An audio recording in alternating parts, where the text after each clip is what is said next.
ಹೇ ಸೇಪಣ್ಣಿ, ನೀನು ಈ ರೀತಿ ನನ್ನ ಮುಂದೆ ವಿಶೇಷ ರೀತಿಯಲ್ಲಿ ಹಣ್ಣು ಎಸೆಯುತ್ತಿದ್ದೀಯೇ, ಇದು ಕುರಂಗ ಮೃಗಕ್ಕೆ ಅರ್ಥವಾಗಿಬಿಟ್ಟಿದೆ. ಆದುದರಿಂದ ಈಗ ನಾನು ಬೇರೊಂದು ಸೇಪಣ್ಣಿ ಮರದ ಬಳಿಗೆ ಹೋಗುತ್ತೇನೆ.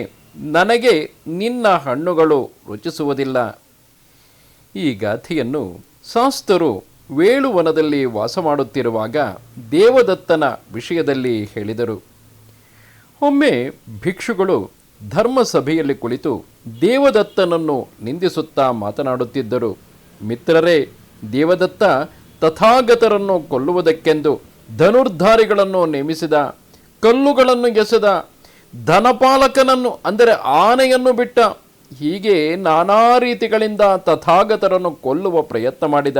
ಆಗ ಬುದ್ಧ ಬಂದು ಹಾಸಿದ್ದ ಆಸನದ ಮೇಲೆ ಕುಳಿತುಕೊಂಡು ಭಿಕ್ಷುಗಳನ್ನು ಕುರಿತು, ಭಿಕ್ಷುಗಳೇ, ಈ ಸಮಯದಲ್ಲಿ ಯಾವ ಚರ್ಚೆ ನಡೆಯುತ್ತಿದೆ ಎಂದು ಕೇಳುತ್ತಾನೆ. ಆಗ ಆ ಭಿಕ್ಷುಗಳು, ಭಂತೆ, ದೇವದತ್ತ ತಮ್ಮನ್ನು ಕೊಲ್ಲುವ ಪ್ರಯತ್ನ ಮಾಡುತ್ತಿದ್ದಾನೆ, ಆದುದರಿಂದ ನಾವು ಇಲ್ಲಿ ಕುಳಿತುಕೊಂಡು ಅವನ ನಿಂದೆ ಮಾಡುತ್ತಿದ್ದೇವೆ ಎಂದು ಹೇಳುತ್ತಾರೆ. ಆಗ ಶಾಸ್ತರು, ಭಿಕ್ಷುಗಳೇ, ದೇವದತ್ತ ಈಗ ಮಾತ್ರ ನನ್ನನ್ನು ಕೊಲ್ಲುವ ಪ್ರಯತ್ನ ಮಾಡುತ್ತಿಲ್ಲ, ಮೊದಲೂ ಮಾಡಿದ್ದಾನೆ, ಆದರೆ ಸಫಲನಾಗಲಿಲ್ಲ ಎಂದು ಅತೀತ ಹಿಂದೆ ನಡೆದು ಹೋದ ಕಥೆಯನ್ನು ಹೇಳಿದರು. ಆ ಹಿಂದೆ ನಡೆದು ಹೋದ ಕಥೆ ಹೀಗಿದೆ. ಹಿಂದೆ ವಾರಾಣಸಿಯಲ್ಲಿ ಬ್ರಹ್ಮದತ್ತ ಆಳುತ್ತಿದ್ದ ಸಮಯದಲ್ಲಿ ಬೋಧಿಸತ್ವ ಕುರಂಗ ಮೃಗವಾಗಿ ಹುಟ್ಟಿ ಒಂದು ಕಾಡಿನಲ್ಲಿ ಹಣ್ಣನ್ನು ತಿಂದುಕೊಂಡು ವಾಸವಾಗಿದ್ದ. ಒಂದು ಸಾರಿ ಹಣ್ಣುಗಳಿಂದ ತುಂಬಿದ್ದ ಸೇಪಣ್ಣಿ ವೃಕ್ಷದ ಹಣ್ಣುಗಳನ್ನು ತಿನ್ನುತ್ತಿದ್ದ. ಒಬ್ಬ ಗ್ರಾಮೀಣ ಅಟ್ಟದ ಮೇಲಿಂದ ಬೇಟೆಯಾಡುವ ಬೇಟೆಗಾರ ಹಣ್ಣುಗಳಿಂದ ತುಂಬಿದ ಮರಗಳ ಕೆಳಗೆ ಜಿಂಕೆಗಳ ಪಾದ ಚಿಹ್ನೆಗಳನ್ನು ಗುರುತಿಸಿ ಆ ಮರಗಳ ಮೇಲೆ ಅಟ್ಟವನ್ನು ನಿರ್ಮಿಸಿಕೊಂಡು ಅದರ ಮೇಲಿಂದ ಹಣ್ಣನ್ನು ತಿನ್ನಲು ಬರುತ್ತಿದ್ದ ಜಿಂಕೆಗಳನ್ನು ಆಯುಧದಿಂದ ಸೀಳಿ ಅವುಗಳ ಮಾಂಸವನ್ನು ಮಾರಿಕೊಂಡು ಜೀವಿಸುತ್ತಿದ್ದ. ಅವನು ಒಂದು ದಿನ ಆ ಮರದ ಕೆಳಗೆ ಬೋಧಿಸತ್ವನ ಪದಚಿಹ್ನೆಗಳನ್ನು ಕಂಡು ಆ ಸೇಪಣ್ಣಿ ವೃಕ್ಷದ ಮೇಲೆ ಅಟ್ಟವನ್ನು ಕಟ್ಟಿ ಪ್ರಾತಃ ಕಾಲದಲ್ಲಿಯೇ ಊಟ ಮಾಡಿ ಶಕ್ತಿಯಾಯುಧವನ್ನು ತೆಗೆದುಕೊಂಡು ಕಾಡಿಗೆ ಬಂದು ಆ ಮರವನ್ನು ಹತ್ತಿ ಮಂಚದ ಮೇಲೆ ಕುಳಿತುಕೊಂಡ. ಬೋಧಿಸತ್ವ ಕೂಡ ಪ್ರಾತಃ ಕಾಲದಲ್ಲಿಯೇ ತನ್ನ ನಿವಾಸದಿಂದ ಹೊರಟು ಸೇಪಣ್ಣಿ ಫಲಗಳನ್ನು ತಿನ್ನುವ ಇಚ್ಛೆಯಿಂದ ಒಂದೇ ಸಾರಿ ಆ ಮರದ ಕೆಳಗೆ ಹೋಗದೆ, ಒಮ್ಮೊಮ್ಮೆ ಬೇಟೆಯಾಡುವವರು ಮರದ ಮೇಲೆ ಅಟ್ಟಗಳನ್ನು ಕಟ್ಟುತ್ತಾರೆ ಎಂದು ಯೋಚಿಸಿ ಅಂಥ ತೊಂದರೆಯೇನೂ ಇಲ್ಲವಲ್ಲವೇ ಎಂದು ಚಿಂತಿಸುತ್ತಾ ದೂರದಲ್ಲಿಯೇ ನಿಂತಿದ್ದ. ಬೇಟೆಗಾರ ಬೋಧಿಸತ್ವ ಬಂದಿರುವುದನ್ನು ಕಂಡು ಅಟ್ಟದ ಮೇಲೆ ಕುಳಿತುಕೊಂಡೇ ಸೇಪಣ್ಣಿ ಫಲವನ್ನು ಬೋಧಿಸತ್ವನ ಮುಂದಕ್ಕೆ ಎಸೆದ. ಆಗ ಬೋಧಿಸತ್ವ, ಈ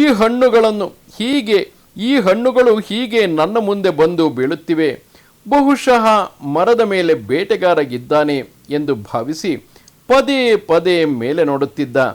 ಬೇಟೆಗಾರನನ್ನು ಕಂಡೂ ಕಾಣದವನಂತೆ, ಹೇ ವೃಕ್ಷವೇ, ನೀನು ಮೊದಲು ನೇತು ಬಿದ್ದು ಬೀಳುವವರಂತೆ ಹಣ್ಣುಗಳನ್ನು ನೇರವಾಗಿ ಬೀಳಿಸುತ್ತಿದ್ದೆ. ಆದರೆ ಇಂದು ನೀನು ವೃಕ್ಷ ಸ್ವಭಾವವನ್ನು ಬಿಟ್ಟು ಬಿಟ್ಟಿರುವೆ. ಅಂದರೆ ವೃಕ್ಷದಿಂದ ಹಣ್ಣುಗಳು ಬಿದ್ದರೆ ನೇರವಾಗಿ ಕೆಳಗೆ ಬೀಳಬೇಕಲ್ಲವೇ? ಆ ಸ್ವಭಾವವನ್ನು ಬಿಟ್ಟು ನಾನೂ ಸಹ ಆ ಕಾರಣದಿಂದಾಗಿ ನಿನ್ನನ್ನು ಬಿಟ್ಟು ಬೇರೊಂದು ಮರದ ಕೆಳಗೆ ಹೋಗಿ ನನ್ನ ಆಹಾರವನ್ನು ಹುಡುಕಿಕೊಳ್ಳುವೆನು ಎಂದು ಹೇಳಿ ಈ ರೀತಿಯಾಗಿ ಹಿಂದೆ ಹೇಳಿದಂತಹ ಗಾಥೆ. ಹೇ ಸೇಪಣ್ಣಿ, ನೀನು ಈ ರೀತಿ ನನ್ನ ಮುಂದೆ ವಿಶೇಷ ರೀತಿಯಲ್ಲಿ ಹಣ್ಣು ಎಸೆಯುತ್ತಿದ್ದೀಯೇ, ಇದು ಕುರಂಗ ಮೃಗಕ್ಕೆ ಅರ್ಥವಾಗಿ ಬಿಟ್ಟಿದೆ. ಅಂದರೆ ವೃಕ್ಷವು ಸಹಜವಾಗಿ ಹಣ್ಣುಗಳನ್ನು ಬೀಳಿಸುತ್ತಿರುವುದಲ್ಲ, ಹಾಗೆ ಬಿದ್ದ ಹಣ್ಣು ನೇರವಾಗಿ ಕೆಳಗೆ ಬೀಳಬೇಕಲ್ಲವೇ? ಆದರೆ ದೂರದಲ್ಲಿದ್ದಂತಹ ಕುರಂಗ ಮೃಗದ ಕಾಲಿನ ಬಳಿಗೆ ಬಂದು ಬೀಳುತ್ತಿದೆ ಎಂದರೆ ಬೇರೇನೋ ಇರಬೇಕು. ಆದ್ದರಿಂದ ಈಗ ನಾನು ಬೇರೊಂದು ಸೇಪಣ್ಣಿ ಮರದ ಬಳಿಗೆ ಹೋಗುತ್ತೇನೆ, ನನಗೆ ನಿನ್ನ ಹಣ್ಣುಗಳು ರುಚಿಸುವುದಿಲ್ಲ ಎಂದು ಹೇಳುತ್ತಾನೆ. ಆದರೆ ಅಲ್ಲಿ ಹಣ್ಣುಗಳು ಬೀಳುತ್ತಿದ್ದುದು ವೃಕ್ಷದಿಂದ ಸಹಜವಾಗಿ ಅಲ್ಲ, ಬದಲಿಗೆ ಬೇಟೆಗಾರ ಅಟ್ಟದ ಮೇಲೆ ಕುಳಿತುಕೊಂಡು ಅಲ್ಲಿಂದ ಆ ಮೃಗವನ್ನು ಆಕರ್ಷಿಸುವ ಸಲುವಾಗಿ ಆ ಹಣ್ಣುಗಳನ್ನು ಎಸೆಯುತ್ತಿದ್ದ. ಆ ಬೇಟೆಗಾರ ಅಟ್ಟದ ಮೇಲೆ ಕುಳಿತುಕೊಂಡೇ ಶಕ್ತ್ಯಾಯುಧವನ್ನು ಎಸೆದು, ಹೋಗು, ನೀನು ಈ ಸಾರಿ ಬದುಕಿದೆ ಎಂದು ಹೇಳಿದ. ಬೋಧಿಸತ್ವ ತಡೆದು ನಿಂತುಕೊಂಡು, ನಾನೇನೋ ಈಗ ಹೇಗೋ ಬದುಕಿದೆ, ಆದರೆ ನೀನು 8 ಮಹಾನರಕಗಳಿಂದ, ಇಲ್ಲಿ 8 ಮಹಾನರಕಗಳು ಎಂದರೆ ಸಂಜೀವ, ಕಾಲಸೂತ್ರ, ಸಂಘಾತ, ರೌರವ, ಮಹಾರೌರವ, ತಪನ, ಪ್ರತಾಪನ ಹಾಗೂ ಅವೀಚಿ ಎಂಬುವು 8 ಮಹಾನರಕಗಳು. ನೀನು ಆ 8 ಮಹಾನರಕಗಳಿಂದ, 16 ನರಕಗಳಿಂದ, ಇವಲ್ಲದೆ ಇನ್ನೂ ಅನೇಕ ನರಕಗಳಿವೆ, 5 ರೀತಿಯ ಬಂಧನಾದಿಗಳಿಂದ ತಪ್ಪಿಸಿಕೊಳ್ಳಲಾರೆ ಎಂದು ಹೇಳಿ ಇಷ್ಟ ಬಂದ ಕಡೆಗೆ ಓಡಿಹೋಯಿತು. ಬೇಟೆಗಾರ ಕೂಡ ಇಳಿದು ತನ್ನ ಇಷ್ಟ ಬಂದ ಕಡೆಗೆ ಹೊರಟು ಹೋದ. ಆಗ ಬುದ್ಧರು ಹೇಳುತ್ತಾರೆ, ಭಿಕ್ಷುಗಳೇ, ದೇವದತ್ತ ಕೇವಲ ಈಗ ಮಾತ್ರ ನನ್ನನ್ನು ಕೊಲ್ಲುವ ಪ್ರಯತ್ನ ಮಾಡುತ್ತಿಲ್ಲ, ಹಿಂದೆಯೂ ಮಾಡಿದ್ದಾನೆ, ಆದರೆ ಅವನು ಸಫಲನಾಗಲಿಲ್ಲ ಎಂದು ಈ ಧರ್ಮೋಪದೇಶ ಮಾಡಿ ಸಂಬಂಧವನ್ನು ಕೂಡಿಸಿ ಜಾತಕದ ಸಾರವನ್ನು ಎತ್ತಿ ತೋರಿದರು.